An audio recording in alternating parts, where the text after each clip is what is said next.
Pasi Somasu. Pagi, siang, sore, malam, subuh, kapanpun kamu membuka channel ini, ketemu lagi dengan saya Listiani Aslim. Kali ini saya ditemani dengan seorang yang istimewa. Namanya Ibu Astrid Swastika. Halo. Halo Ibu. Terima kasih. Ibu Astrid ini adalah seorang sociopreneur dan juga seorang dosen komunikasi. Kita akan ngobrol-ngobrol di episode ini, jadi stay tune ya. Iya, tunggu ya.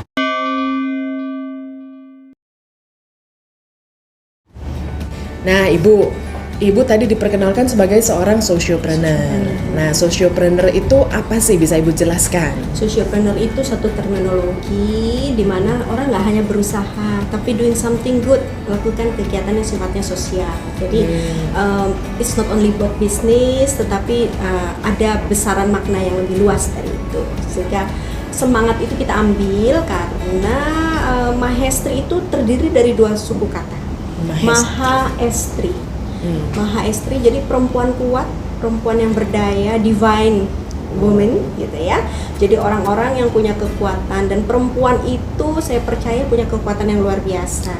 Sehingga semangatnya Mahestri ini tentang perempuan, tentang pemberdayaan, tentang upaya untuk memberikan ruang pada perempuan untuk bisa berdaya. Konteksnya itu. Jadi sociopreneur-nya khususnya untuk pemberdayaan perempuan dalam konteks ibu-ibu atau perempuan yang menjadi pengrajin batik. Pengrajin batik. Jadi, yang membatik maupun ada di industri batik secara keseluruhan. Ada daerah khusus Bu yang mau Ibu tampilkan? Kalau daerah khusus kita tapping. Mahestri fokus pada mempromosikan batik-batik yang belum dikenal publik, atau kita kasih label untapped batik, belum disentuh, untapped batik. Nah, coba udah pernah dengar nggak batik Brebes? Batik Brebes, batik Tegal, Banyumas, Wonogiri, Gumelem belum atau pernah ya. Rufaiah gitu ya. Itu daerah-daerah di Jawa Tengah. Sekarang kami masih fokus di Jawa Tengah. Batik-batik yang memberi warna lain terhadap motif batik. Selama ini kan batik terkenalnya batik Jogja, Solo, Pekalongan, Cirebon. Nah, ini kita menawarkan batik-batik yang belum disentuh, batik-batik yang belum dikenal publik. Kita coba ditingkatkan supaya cukup decent atau cukup punya nilai, cukup layak, cukup punya nilai keekonomian untuk ditawarkan kepada publik. Gitu. Nah, ini dari tadi saya perhatikan ada bebek, ini ada maknanya Bu.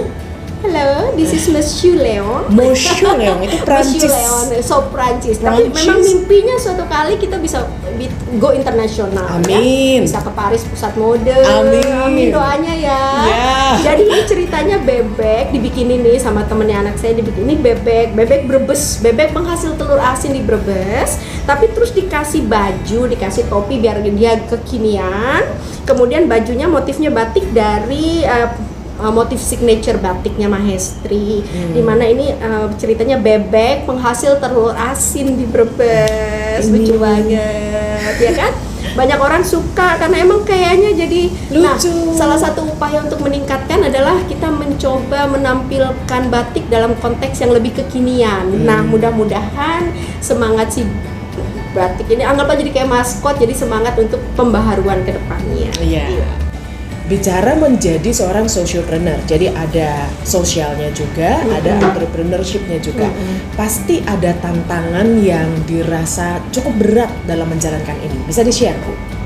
Tantangan, kalau saya pribadi berusaha nganggap itu sebagai sesuatu yang berat atau tantangan dalam konteks tantangan. Tapi saya nganggap itu sebagai sesuatu yang memang bikin kita lebih baik, gitu kan ya, ke depan. Jadi semangatnya bahwa itu sesuatu yang lebih mendorong kita. Tantangan utamanya adalah batik-batik ini belum dikenal. Ya. Itu udah pasti kan.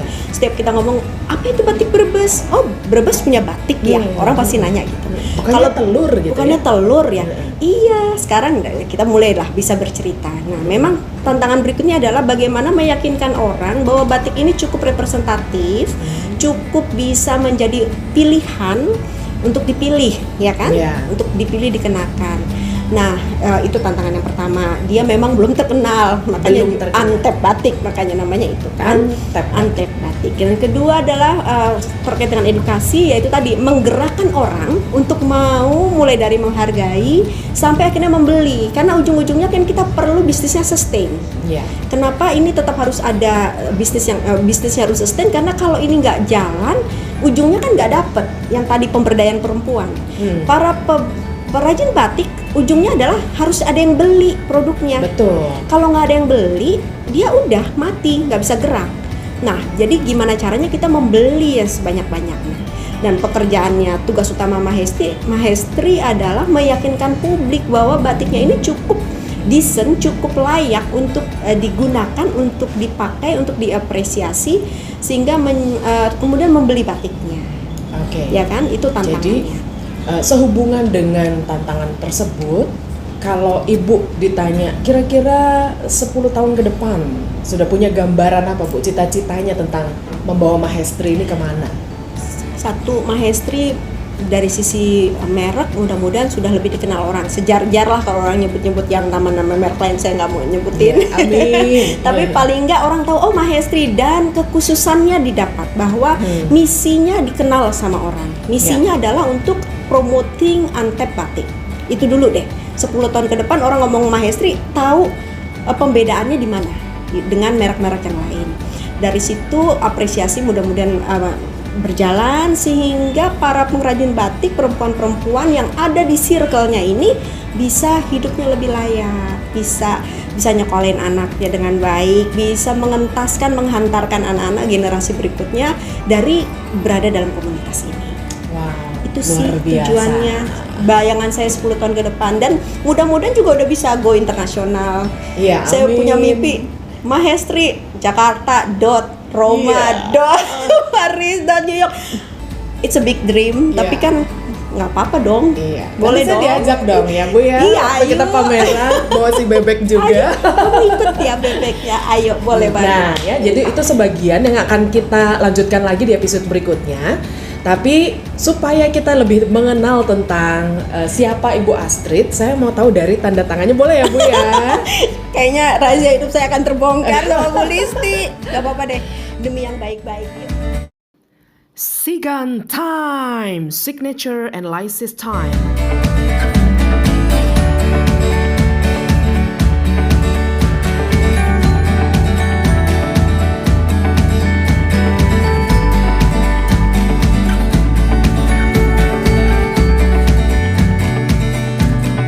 Ini tanda tangannya Ibu Astrid. Aku deg-degan.